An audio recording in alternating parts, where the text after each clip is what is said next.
to 126 to Greatness and the Chasing Greatness world, as I like to call it. My name is Lachlan Farley, and this is where I want to start.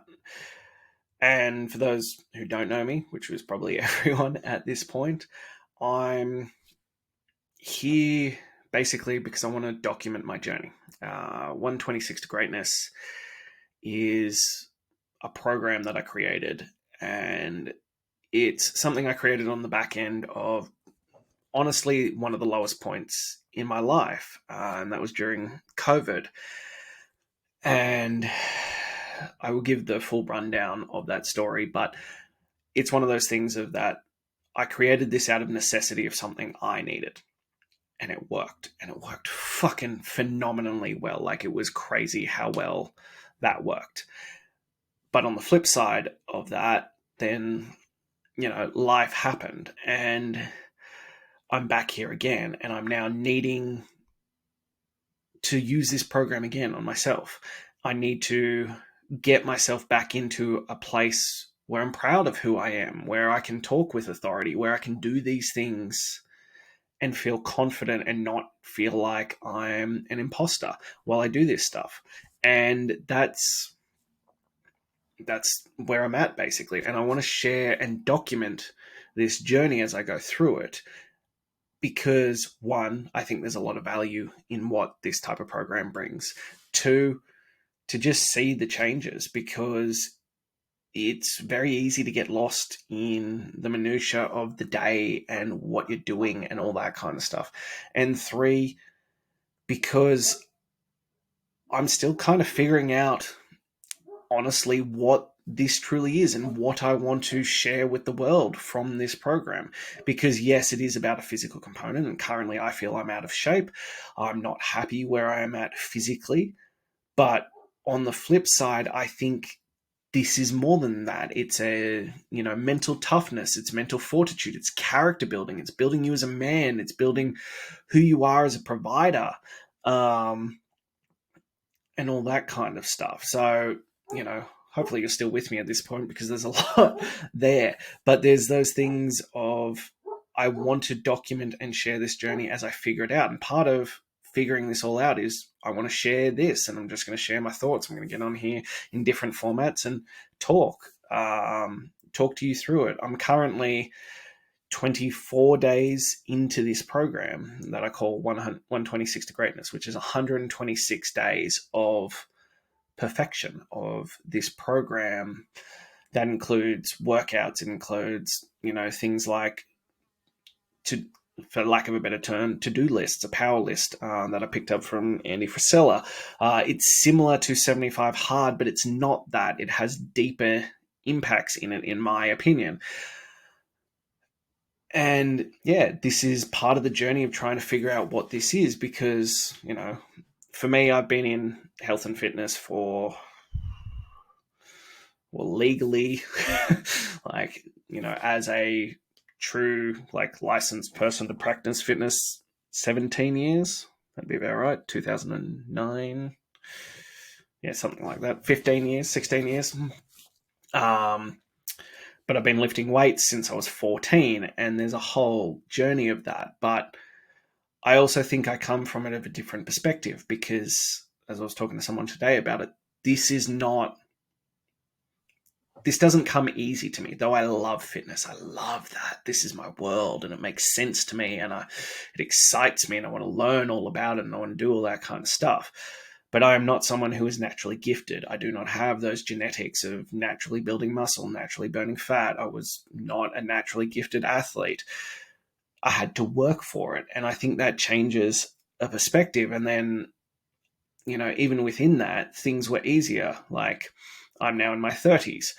And when I first started, in the fitness industry, as I said, I started lifting when I was 14. I went straight into it out of high school at 17. I had all the time in the world to work out and test things and figure it all out and do all that kind of stuff. But, I got reasonable results. But now I, full time run my personal training studio. So I do 45 hours on the floor a week. I have two kids. One is 3 and one is 2. I have a wife who, I have business, I have responsibilities. Like, my day isn't just open to train all day and eat whatever I want and do those kinds of things. It's chockers, and even doing this has to be scheduled in at certain times because I only have, a finite amount of time for this stuff. And I think that brings a different perspective. And yet, at the same point, like, I have a reasonably harsh view on how fitness and exercise and things should be done. I'm an all or nothing type of person. And as I said, 126 to greatness is 126 days of perfection. Like, if you miss a day, you start again. And there are a lot of people who don't agree with that. But I think that's part of that mental fortitude and that, discipline is freedom kind of thing. And I think that's needed in today's world more than ever. We're in a world where, the dad bod is an acceptable thing. Oh, you did some exercise this week. You should be praised. And I'm like, that is good, but that's the lowest bar. That you showed up to the gym is the lowest bar. It's not to discourage you, but we shouldn't be like, wow, look at that person who, went to the gym 3 times this week. They are something to aspire to.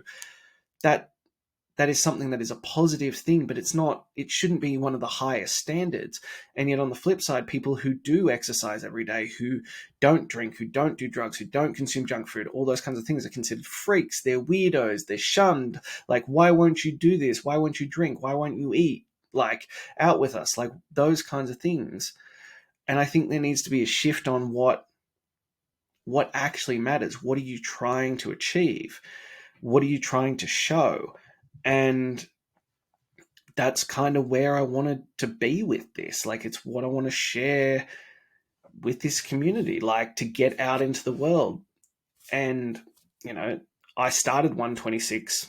It was during COVID, the first time I got around to it. And my 30th birthday and my daughter's first birthday were within about, a month and a half of each other, kind of thing. And I had this realization as I watched my daughter turn 1 that I'm like, who am I being? Who am I setting an example as? And when you have kids, those list of priorities and stuff shift drastically. And I was like, I read this somewhere that, for your daughter, you'll be her first love and who she'll judge every man on. And for your son, you'll be his first hero and who he'll aspire to be. And I'm looking at myself and I'm 110 plus kilos. I'm chronically overweight. I own a personal training studio, and I was so incongruent with what I taught, what I was telling the world we should do, and then what I'm doing at home. I'm drinking, I'm eating, I'm doing all that kind of stuff. And I lost myself in that. And so I was like, I have to 180 this. I have to correct this, and it needs to be a harsh correction. And it sucked. Like, it really did. Those, like, trying to do that was really difficult. And as I said, I love exercise. Like, I've exercised since I was 14. I've lifted weights and I love that. And I've done all that kind of stuff. And I love getting a good sweat. I love working hard. But I'd lost that internal drive. And I had to find that because I'd lost part of who I was as a man. And so I created this program, and it's, 1 workout with weights, 45-minute weighted walk every day. It's perfect on diet. It's drinking 4 liters of water. It's completing 5 items on a list that will progress the needle, not just ticking a box, but actually progressing you forward. It's grounding yourself, like literally standing outside with your feet on the ground, connected to nature for 10 minutes. It's getting morning sun. It's these kinds of things. And then for the nutrition side of it, I went even harsher. So it was meat and fruit, and I ate sweet potato. And that's it. Like, you can argue with me the semantics of nutrition and stuff, and we can have those discussions. But I have found personally, and from experience of training others, that this will deliver the most massive change. And again, it's a mental toughness thing that greatly limits, things. You can't have these little sneaky cheat out ones. You have to do that. And that's part of this as well. It's part of that. It's not just transforming your body, even though that has a halo effect and, ripples out into other areas. It's about also training your mind. It's about becoming mentally disciplined and mentally strong, because I'd found myself, I'd become weak. I was dopamine chasing. I was constantly looking for fixes and whatever was easiest. There was no mental fortitude attached to that. And that was the problem.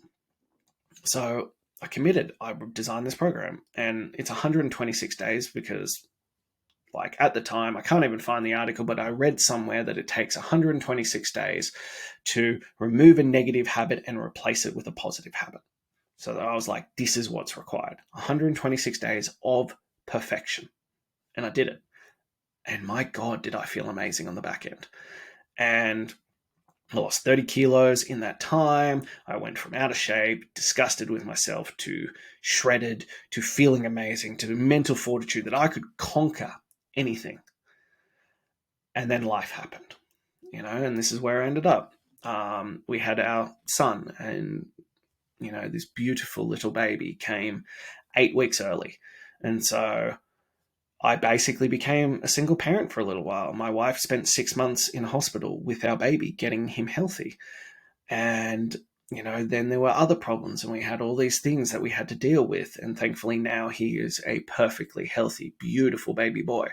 But we had these problems. And then, during that time I had to move house, and I'm trying to look after, be a, present father to my daughter while all this is going on in the background. And then I had a trainer who was running my personal training studio, and he moved on, and that's fine. But then I'm suddenly working, as I said, 45 hours a week on the gym floor, completely shifting my time allocations, and there's still all the back end of running the business. I was doing 40 hours a week minimum of back end stuff. So suddenly I'm trying to do those jobs as well as look after my health, look after my family, be present, all that kind of stuff. And I lost it. I lost me. I lost the time to do the exercise, to do the nutrition. And I went back to dopamine chasing. I was like, I'm exhausted, I'm tired, I'm overstressed, I'm overstimulated. So TV, food, alcohol, especially sugar. God, I fucking love sugar. And it's one of those things I honestly talk about, and I want to, it's a true statement that if I hadn't have found fitness, I would have been an obese alcoholic. I love alcohol. I have a full bar set up in my house. My first job was in a bottle shop. I love food. My wife is a pastry chef. I could eat for days. But it's about what matters more, and who I am and who I'm leading as, for my wife, for my kids, for my family, for those around me, for those who I impact. I need to be authentically that person. And when I did 126 the first time, I was that, and I made more impact, and I felt more confident, and I could step into a room and go, yes, I know who I am, and here I am, kind of thing. And that's part of the 126 of what I want to impart, and I want to help empower others to do, to step into your power as a man, to be those things, to be a father, to be a husband, to be a leader of your community from authentic place. And that's not easy when you don't keep your word to yourself. And that was the other part of it. I can't trust myself, and it's part of why I had to start again. I couldn't trust my own word. If I said I was going to do something, 50-50 at best. I noticed it with my wife. I was say, yeah, I'll do that. And she was like, okay. And then she'd go do it, because she couldn't trust my word that I would do stuff, because I was just too caught up in this easy life. Whatever's the simplest way, the lowest barrier to entry. How simple can I make it? How much dopamine can I get from these things? And so this is where 126 evolved from, to be this moment of building that mental discipline, that zero choice mentality, that I have said I am doing these things. This is what's happening. End of story. And I needed to build that credibility with myself, that I could trust myself before I can ask anyone else to trust me, that I can do these things. And I want to share that with the world. I think it would have massive impact. I think it would change lots of lives if I could impart these skills onto people. But as I said, I can't trust my own word yet. I'm not there yet to be able to share that because I can't trust me. So I'm here to share that journey. As I said, I'm nearly 4 weeks into it, and it's tough. This is rough. There are days that I fucking hate this because, as I said, I've got all these responsibilities. My son is currently not sleeping. He's sleeping in our bed most nights, so I'm exhausted. But I gave my word, and I'm committed this time to doing these things. Therefore, I do them. And at the very least, at the end of my day, when I lay my head down on that pillow, I am proud of myself because I kept my word. And I can go to sleep with a sense of accomplishment. And that's part of what I want to share. So I want to share this journey. I'm going to be here every day and I want to document it. And I'm going to share my thoughts. I'm just going to riff like this and see where we end up, kind of thing. And then I want to share with you my workouts, what I do, the day, how I structure my day, the things I eat. Because yes, it is a physical side. And as I said, like when you feel better, you do better. It's a halo effect and it echoes out from there. But it's more than that. It's about the discipline. It's about the mindset. It's about character building and becoming the man you know you should be so you can inspire your kids, your wife, your family, your community, whatever it may be. But you can step into that with authority. So I want to share my journey and authentically, I know that's a easily thrown around word these days and everything's be authentic, but like legitimately, I want to share the highs and lows. I want to show you what it's like to go through this because I also know on the other side, I'm going to be a different man. I'm already a step closer and a step closer every single day, even though it sucks, but it's just starting to build that habit, to build that discipline, to build that discipline muscle because discipline isn't something we're born with. It's not naturally given. It's created by choices, by doing hard things, by pushing through the suck and just doing the work. That's where you come out the other side and you build this mental discipline. And it's like Jocko Willink says, discipline is freedom. And I think there is some absolute truth in that with the zero choice mentality. Because it's freedom. You don't have to think about if you're going to do these things. You have already decided. And once you have decided and you have committed, it's happening. End of story. And that's where I'm at. So here is my intro into 126 to Greatness, to what afterwards I call Chasing Greatness. And I hope you'll join me on this journey, and I hope you'll appreciate value, and I'll be able to inspire you and share things that will impact you. And if nothing else, I'm here and I can look back and I can see the progress as I refine this process and I refine who I am and I build this character and I work out what all this is for. And yeah, if nothing else, I think that will make a difference and that will be beneficial. So here we are. But that's all I have for you today, and I'll be back tomorrow with more. And as I said, I'm Lachlan Farley. This is 126 to Greatness, and I look forward to talking to you soon.